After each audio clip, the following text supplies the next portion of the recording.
ನಮಸ್ತೆ ಎಲ್ಲರಿಗೂ, welcome to my log. ಎಲ್ಲರೂ ಹೇಗಿದ್ದೀರಾ? ಆರಾಮಾಗಿದ್ದೀರಾ ಅಂದ್ಕೊಂಡೇನು ನೋಡ್ರಿ. ನಾವು ಕೂಡ ಆರಾಮಾಗಿದ್ದೀವಿ ನೋಡ್ರಿ. ನಾನು ಇವತ್ತೇನು ಶೇರ್ ಮಾಡ್ಕೊಳಕತ್ತೀನಪ್ಪ ಅಂದ್ರೆ ಎಗ್ ಬಜ್ಜಿ ಮಾಡ್ಬೇಕಲ್ಲಕತ್ತೀನಿ ರೀ. ಎಗ್ ಬಜ್ಜಿ ಯಾವ ರೀತಿ ನಾವು ಮಾಡ್ತೀವಿ ಅಂತ ನಿಮ್ಮ ಕೂಡ ನಾನು ಶೇರ್ ಮಾಡ್ಕೊತೀನಿ. ಎಗ್ ಬಜ್ಜಿ ಮಾಡ್ಲಿಕ್ಕೆ ಏನೆಲ್ಲ ಬೇಕಪ್ಪ ಅಂದ್ರೆ ಇಲ್ಲಿ ನಾನು ಮೀಡಿಯಮ್ ಸೈಜ್ 3 ಈರುಳ್ಳಿನ ಕಟ್ ಮಾಡಿ ಇಟ್ಕೊಂಡೀನಿ ಸಣ್ಣಗೆ. ಸ್ವಲ್ಪ ಹಸಿಮೆಣ್ಸಿಕಾಯಿ ಕೂಡ ನಾನು ಇಲ್ಲಿ ಕಟ್ ಮಾಡ್ಕೊಂಡೀನಿ, 2 ಒಟ್ಟಿಗೆ ಇಟ್ಟೀನಿ ರೀ. ಇಲ್ಲಿ ಸೋಸಿ ಸ್ವಲ್ಪ ಕಡ್ಲಿ ಹಿಟ್ಟ ತೊಗೊಂಡೀನಿ ರೀ. ಆಲ್ರೆಡಿ ಅದಕ್ಕೆ ಜರಡಿ ಹಿಡ್ದೀನಿ.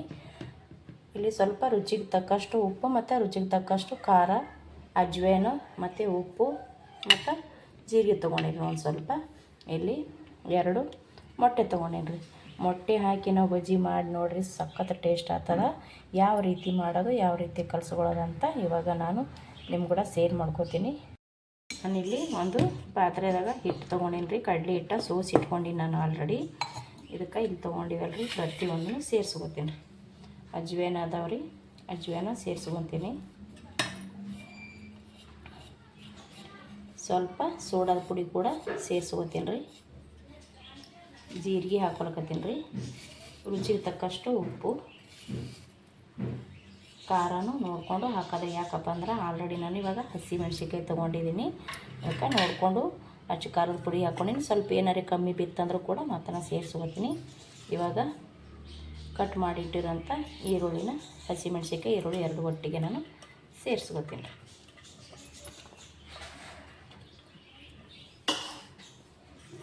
ಇಷ್ಟು ಹಾಕ್ಕೊಂಡು ಸ್ವಲ್ಪ ಕೈಯಿಂದ ಕಲಸಂಬ್ರಿ ಈ ರೀತಿ. ನಾವು ಎಷ್ಟು ನೀಟಾಗಿ ಕಲಸ್ಕೊತೀವಿ ಅಷ್ಟು ನೀಟ್ ಆಗ್ತಾವ್ರಿ. ನಾವು ಈರುಳ್ಳಿ ಹಾಕ್ಕೊಂಡಿವಲ್ರಿ, ಹಾಗಾಗಿ ಎಗ್ಗು ಕೂಡ ನಾವು ಇದರೊಳಗೆ ಸೇರಿಸ್ಕೊತೀವಿ. ಹಾಗಾಗಿ ಜಾಸ್ತಿ ನೀರು ಹತ್ತಂಗಿಲ್ಲ. ನೀರು ಹತ್ತತಾವ್ರಿ ಅಂದ್ರೆ ಸ್ವಲ್ಪ ಹತ್ತತಾವು. ಇವಾಗ ನಾವು ಈರುಳ್ಳಿ ಒಳಗೆ ಮಿಕ್ಸ್ ಮಾಡ್ಕೊಳಕತ್ತೀವಿ ಈ ರೀತಿ.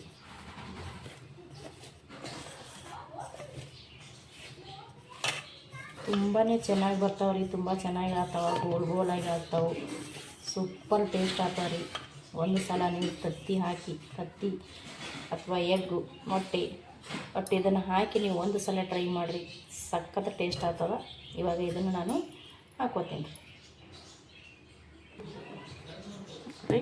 2 ಮೊಟ್ಟೆನ ನಾನು ಇವಾಗ ಒಡೆದು ಹಾಕ್ಕೊಂಡಿನಿ. ಅದಕ್ಕೆ ಸ್ವಲ್ಪ ಖಾರ ಕಡಿಮೆ ಅನಿಸಿತ್ತು, ಹಂಗಾಗಿ ನಾನು ಖಾರನ ಇನ್ನೊಂದು ಸ್ವಲ್ಪ ಹಾಕ್ಕೊಂಡೆ. ಇವಾಗ ಇದನ್ನು ನೀಟಾಗಿ ಕಲಸ್ಕೊತೀನಿ. ಇದು ಮೊದಲ ನಾವು ಏನು ಮೊಟ್ಟೆ ಹಾಕ್ಕೊಂಡಿವಲ್ಲ ರೀ, ಅದನ್ನು ನೀಟಾಗಿ ನಾವು ಕಲಸ್ಕೋಬೇಕು ರೀ.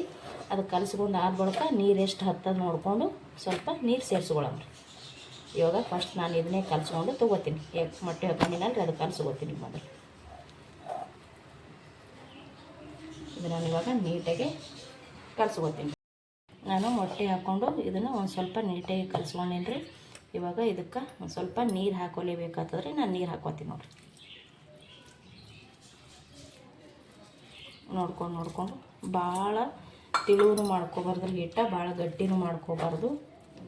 ಕರೆಕ್ಟ್ ಮೀಡಿಯಮ್ದಾಗೆ ಇರಬೇಕು ಹಿಟ್ಟ. ನಾನು ಇವಾಗ ಒಂದು ಸ್ವಲ್ಪ ನೀರು ಹಾಕ್ಕೊಂಡು ಕಲಸ್ಕೊಳಕತ್ತೀನಿ ರೀ. ಇದಕ್ಕೆ ಒಂದು ಸ್ವಲ್ಪ ಈರುಳ್ಳಿ ಜಾಸ್ತಿ ಆಗ್ಬೇಕು ರೀ. ಈರುಳ್ಳಿ ಜಾಸ್ತಿ ಆಯ್ತಂದ್ರೆ ಸಖತ್ ಟೇಸ್ಟ್ ಆಗ್ತದೆ ರೀ. ಹಾಗಾಗಿ ನಾನು ಸ್ವಲ್ಪ ಈರುಳ್ಳಿ ಜಾಸ್ತಿ ಸೇರಿಸ್ಕೊಂಡೇನಿ. ಈರುಳ್ಳಿ ಇಷ್ಟ ಇಲ್ಲ ಅನ್ನೋರು ಸ್ವಲ್ಪ ಕಡಿಮೆ ಹಾಕ್ಕೊಂಡು ಕೂಡ ಮಾಡ್ಕೋಬೋದು ರೀ. ನಾನಿಲ್ಲಿ ಇವಾಗ ಸ್ವಲ್ಪ ಮಾಡಕತ್ತೀನಿ, ನಮಗೆ ಎಷ್ಟು ಬೇಕು ನೋಡ್ಕೊಂಡು ಅಷ್ಟೇ ಮಾಡಕತ್ತೀನಿ ರೀ. ಈರುಳ್ಳಿ ಇಷ್ಟಪಡೋರಂತೂ ಜಗ್ಗಿ ಈರುಳ್ಳಿ ಹಾಕ್ಕೋಬೇಕು ರೀ, ಸಖತ್ ಇರ್ತದೆ. ಇಷ್ಟ ಇಲ್ಲ ಅನ್ನೋರು ಸ್ವಲ್ಪ ಕಡಿಮೆ ಹಾಕ್ಕೊಂಡು ಮಾಡ್ಕೊಳ್ಳಿ. ಇಷ್ಟ ಆದ್ರೆ ಸಾಕು ನೋಡಿರಿ. ಇದು ಕರೆಕ್ಟ್ ಆಯ್ತು. ಇವಾಗ ಇದಕ್ಕೇನು ಇವಾಗ ನೀರು ಹಾಕೋದು ಬೇಡ, ಏನೂ ಬೇಡ. ಇದು ನೀಟಾಗಿ ಇವಾಗ ನಾನು ಕಲಸ್ಕೊಂಡಿದ್ದೆ. ಇದನ್ನು ಈ ರೀತಿ ಅದನ್ನು ಇಷ್ಟ ಆದ್ರೆ ಸಾಕು. ಪೂರ್ತಿ ಡಿಲ್ಲನೂ ಮಾಡ್ಕೋಬಾರ್ದು ರೀ. ಪೂರ್ತಿ ಡಿಲ್ಲ ಮಾಡ್ಕೊಂಡೇವಂದ್ರೆ ಅದು ಚೆನ್ನಾಗಿ ಅನಿಸಂಗಿಲ್ಲ. ಇಷ್ಟ ಆದ್ರೆ ಸಾಕು ರೀ. ಇದು ಒಂದು ಸ್ವಲ್ಪ ನೆನಿಬೇಕು ರೀ. ಇದು ಒಂದು 10 ನಿಮಿಷ ಅಥವಾ ಒಂದು 5 ನಿಮಿಷ ನೆನೆಯಕ್ಕೆ ಬಿಡೋದ್ರಿ ಇದನ್ನು. ಅದಕ್ಕೆ ಒಂದು ಪ್ಲೇಟ್ ಮುಚ್ಚೋಕ್ಕಿಂತ ಮೊದಲು ಒಂದು ಸ್ವಲ್ಪ ಕೊತ್ತಂಬರಿ, ಒಂದು ಸ್ವಲ್ಪ ಕರಿಬೇವು ತೊಗೊಂಡಿನಿ ರೀ. ಸುಮ್ಮನೆ ಮೇಲೆ ಹಿಂಗೇನೆ ಹಾಕೋದು. ಇದಿಷ್ಟು ಹಾಕಿ ಮುಚ್ಚಿಟ್ಟು ಬಿಡಮ್ರಿ. ಇದು ಒಂದು 5 ನಿಮಿಷ ಮುಚ್ಚಿಡ್ತೀನಿ ರೀ ನಾನು. ಇವಾಗ ಇದು ಒಂದು 5 ನಿಮಿಷ ಚೆನ್ನಾಗಿ ನೆನೆದಿದೆ ರೀ. ಇದು ಇವಾಗ ಕರಿಬೇವು ಮತ್ತು ಕೊತ್ತಂಬರಿ ಸೊಪ್ಪು ಹಾಕ್ಕೊಂಡಿವಲ್ಲ, ಅದು ಇವಾಗ ನೀಟಾಗಿ ಕಲಸ್ಕೊಳ್ಳೋಣ.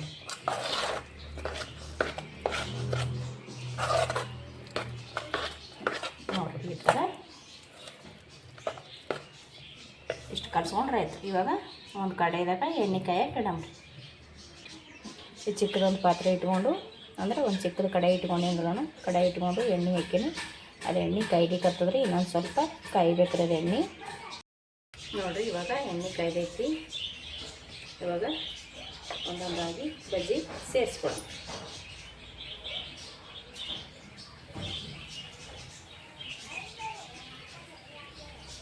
ಈ ರೀತಿ ಹಾಕ್ಕೊಂಡ್ರೆ ಸಾಕು. ಮೊಟ್ಟೆ ಹಾಕಿ ಮಾಡಿದ್ರೆ ಸಖತ್ ಟೇಸ್ಟ್ ಆಗ್ತಾವ್ರಿ. ಬಜ್ಜಿ ಮಾತ್ರ ಪಳ್ಳಾಗಿ ಆಗ್ತಾವ್ರಿ. ಸಖತ್ ರುಚಿ ಇರ್ತದೆ ತಿನ್ನಕ.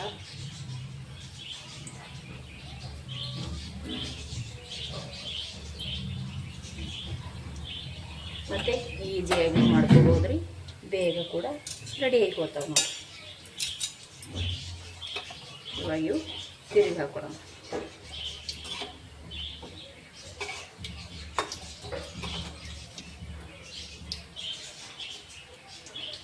ಇವು ಇನ್ನೊಂದು ಸ್ವಲ್ಪ ನಾನು ನೀಟಾಗಿ ಫ್ರೈ ಮಾಡ್ಕೊತೀನಿ ರೀ. ನೋಡಿರಿ ಇವಾಗ ಇದು ಫ್ರೈ ಆಯಿತು.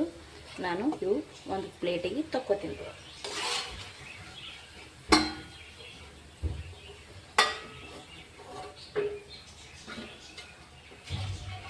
ಒಂದು ಪ್ಲೇಟಿಗೆ ನೀಟಾಗಿ ತೆಗೆದುಕೊಳ್ಳೋಣ. ಇವಾಗ ಮತ್ತೆ ಇನ್ನೊಂದು ಸಲ ಹಾಕ್ಕೊತೀವಿ. ಕಲಸೋ ಈ ರೀತಿ ಮಾಡಿಕೊಂಡು ಹಾಕಬೇಕು. ಸ್ವಲ್ಪ ದೊಡ್ಡ ಸೈಜ್ನಾಗ ಹಾಕ್ಕೊಳ್ಕತ್ತೀನಿ. ಇವಾಗ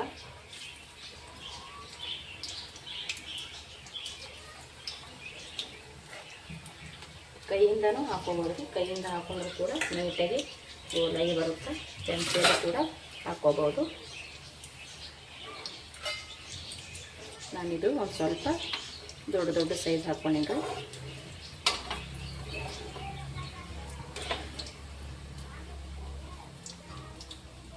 ಇವಾಗ ನೋಡಿರಿ ಚಮಚೆಲೆ ಹಾಕಿದ್ದೆ. ನಾನಿವಾಗ ಕೈಲಿ ಹಾಕ್ತೀನಿ. ಕೈಲಿ ಕೂಡ ಚಿಕ್ಕದಾಗಿ ಹಾಕೋಬೇಕ್ರಿ. ಅವನು ಕೂಡ ಚೆನ್ನಾಗಿ ಬರುತ್ತದೆ. ತುಂಬ ಬೇಗನೂ ಮಾಡ್ಕೋಬೋದ್ರಿ. ತಿನ್ನಕ್ಕೂ ಕೂಡ ಸಖತ್ ಟೇಸ್ಟ್ ಆಗಿರ್ತದೆ. ಕಡಕ್ ರೊಟ್ಟಿ ಕೂಡ ತಿನ್ಬೋದು ನೋಡ್ರಿ. ಸಖತ್ ಟೇಸ್ಟ್ ಇರ್ತದೆ. ಯಾಕಂದ್ರೆ ನಾವು ಮೊಟ್ಟೆ ಹಾಕಿವಲ್ರಿ, ಹಾಗಾಗಿ ಕಡಕ್ ರೊಟ್ಟಿ ಕೂಡ ತಿಂದ್ರೆ ಸಖತ್ ಟೇಸ್ಟ್ ಕೊಡ್ತದೆ ಇದು. ಇವಾಗ ನೋಡಿರಿ ನನಗೆ ಕೈಲಿ ಕೂಡ ಹಾಕ್ಕೊಳಕತ್ತೀನಿ.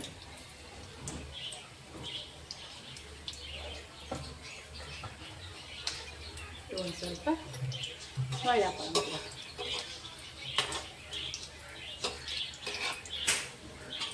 ನಾವು ಉತ್ತರ ಕರ್ನಾಟಕದ ಕಡೆ ಕಡಕ್ ರೊಟ್ಟಿ ಮಾಡ್ತಾರೆ ನೋಡ್ರಿ. ಆ ಕಡಕ್ ರೊಟ್ಟಿ ಕೂಡ ಸೂಪರಾಗಿ ಇರ್ತದೆ ನೋಡ್ರಿ. ನಾವು ಬಿಸಿ ರೊಟ್ಟಿ ಮಾಡಿ ಅದೇ ಟೈಮ್ನಾಗೆ ಅದೇ ಹಂಚಿನಾಗೆ ಕಡಕ್ ರೊಟ್ಟಿ ಮಾಡ್ಕೋಬೇಕ್ರಿ. ಆ ಕಡಕ್ ರೊಟ್ಟಿ ಒಟ್ಟಿಗೆ ಸೂಪರಾಗಿ ಇರ್ತದೆ ನೋಡ್ರಿ. ಮತ್ತು ಬಿಸಿ ಚಪಾತಿ ಕೂಡ ತಿನ್ಬೋದ್ರಿ. ಅದ್ರ ಕೂಡ ಚೆನ್ನಾಗಿರ್ತದೆ ರೀ. ಯಾಕೆ ಚೆನ್ನಾಗಿ ಆಗ್ತದಂದ್ರೆ ಮೊಟ್ಟೆ ಹಾಕಿದ್ದೇವಲ್ರಿ, ಅದಕ್ಕೋಸ್ಕರ ಸೂಪರಾಗಿ ಇರ್ತದೆ ರೀ.